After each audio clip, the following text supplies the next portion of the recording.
Welcome to Manga Historian's Complete Story Series. Today we'll be covering Berserk, chapter 54 to 58.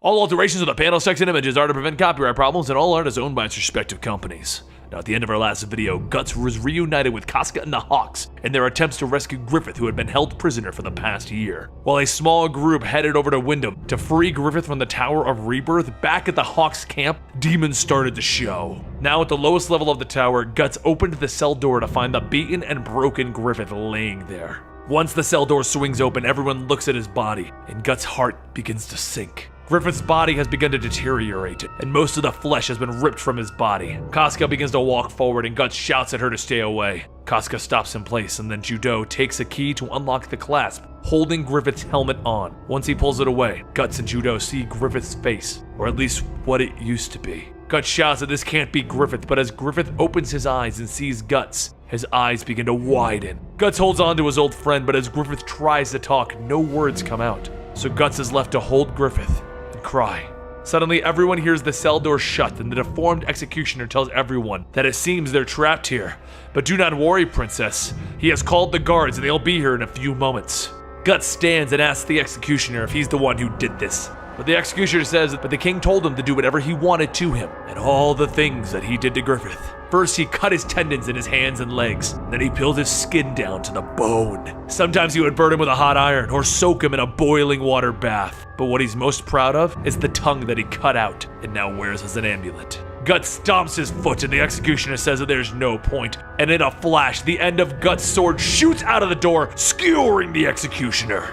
The executioner tries to tell him to stop, but Guts takes out his dagger, and he slices off the executioner's tongue. He then holds the deformed body over the pit, and the executioner attempts to ask for help, but Guts tells him, "I can't understand you. You need to speak more clearly." Suddenly, a bolt cuts through the air and lands at Guts' feet, and he looks back to see the guards surrounding him, blocking their escape route. They shout for everyone to surrender, but Guts doesn't say a word. He tells everyone to follow him, and he begins to charge up the stairs. Body parts begin to fly as Guts rips and smashes his way through the guards. The guards stop in shock as they see Guts never break his momentum, and they see him continuing right towards them. More bolts begin to fly, but using one of the other guards' bodies, he shields himself and he slams the sword into more guards. They begin to retreat, but the leader of the guards tells everyone to stop. But Guts doesn't stop, destroying everyone in his path, fleeing or not. As blood begins to rain down from the higher levels, Casca tells everyone that they need to move out. They will not let Guts get too far ahead of them. And outside of the tower, the captain waits with a wall of soldiers waiting for the recon to return. One of the guards mentions that he hears voices, and then bodies come flying out of the entrance, with Guts following closely behind. One of the guards sees what's going on, Guts sitting there, soaked in the blood of his comrades. And he shouts that that is the 100-man killer. And the guard captain tells everyone to surround him. The guards are petrified, they don't move, and the captain walks towards Guts, telling him that he's a fool for showing the enemy that he's tired. But as the captain continues talking down to him, Guts gets back up and smashes through his head. Casca and the rest of them finally manage to get topside, and all they see is Guts tearing through the guards. Casca manages to kill off any stragglers, and then suddenly a voice calls out to them, telling them to stop. Through the crowd, the old king says that he can't hurt Charlotte. All of the troops need to pull back. He drops his cane and he says that he won't let Griffith take away the light that is his Charlotte again. So bring out the Bakiraka. A short while later, 5 beings step forward, and one of the guards asks, "Who are they?" And another captain says that they are a powerful gang of assassins, sort of a murder guild. Even though it's a religion, it's all covered in secrecy. The king shouts for the Bakiraka to go. Bring back his daughter and Griffith's head. Back inside, Casca and the rest of them walk through the hallways, looking at the bloody destruction that Guts has left behind, and then they finally see him. Charlotte tugs in the back at Griffith, telling him that she's scared of that man. Casca takes up a cloth to wipe away any of the blood, and startled Guts asks what is she doing. Casca tells him that she's cleaning the blood. He's scaring the princess. Griffith watches as Casca continues to wipe the blood away, and then the look in his eyes begin to change. The group continues down into the sewers, and Guts tells everyone to stop. But as he listens, he hears the water dripping, and that's when he sees one of the Bakirakas. A tall, lanky man dropping down from the ceiling, slashing away towards the group, and then he begins climbing back up. Guts tells everyone to be careful, and then a face appears in the water underneath Casca. The man then thrusts a small trident up, but Casca blocks the attack, stabbing downward. The attack misses, and everyone watches as a small man swims backwards away from everyone. Judo mentions that those men are the Bakiraka. For the king to hire them, he must be really pissed. Charlotte notices the man and sees him ready with a blowgun aimed right at Griffith. The dart shoots from the gun, and without a second thought, Charlotte extends her arm to take the hit. Everyone looks back to see Charlotte drop to her knees. Anna rushes over to tend to Charlotte as Guts hacks away at the drain pipe.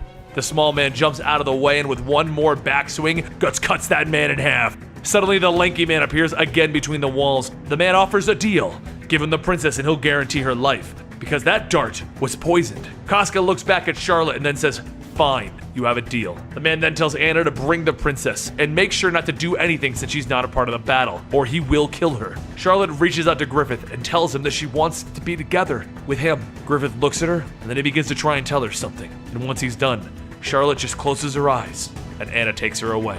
As she walks, Anna sees another Bakiraka, and she tells her, "Right this way." As the two of them leave, the lanky man says that it's time for them all to die now. But from behind the group, the man in the water leaps up to attack, and Pippin deflects it. He begins attacking the water, and the lanky man begins to jump up and over the group. Casca tells everyone to form a circle around Griffith, and the lanky man calls out that it's time. Down the sewer, the large, muscular Bakiraka holds out a spear, and he launches it. Guts notices the spear, and at the last second brings up his sword to block it. The power of the spear knocks Guts to the ground, and then starts bouncing him backwards. He gets back up, stating that spear had the power of a cannon behind it. He then shouts for everyone to duck as another spear is coming in. He blocks the second attack, and Judo notices something. He turns off the lamp, and he tells Pippin to hit the wall as hard as he can on his signal. The muscular Bakiraka sees the light go out, and Judo gets into position. He throws a knife, and it starts to bounce off the walls, and then he throws a second knife, watching the sparks from the hits against the wall, and that's when he sees him.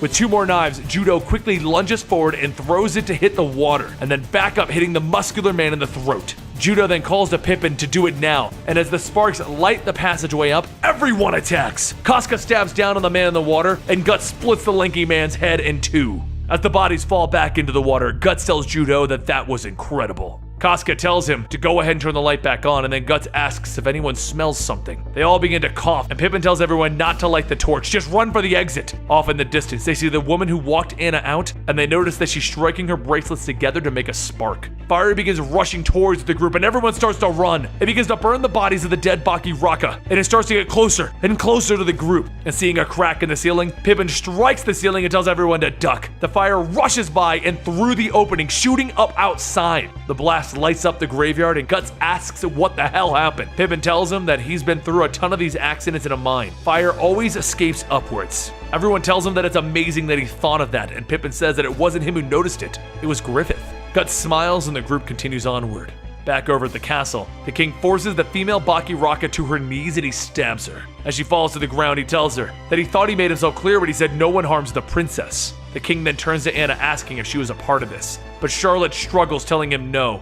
She was the one who dragged Anna into this. And as Anna runs over to catch Charlotte from falling, she tells the king to forget about Griffith. He tortured him for a year. He can't even move his arm and legs or even talk. The king turns away and says that he understands. He won't touch him anymore. Charlotte smiles as she begins to go back to sleep, and once the king walks away, he tells the guards to send for the Black Dog Knights. Tell them to find Griffith and kill him. The guards ask if he's sure, and the king slaps them, stating, "If you bring me Griffith's head, I'll give you anything." As the king walks off, the guard tells another guard that those men are a bunch of criminals. They'll bring disgrace to the Midland Army.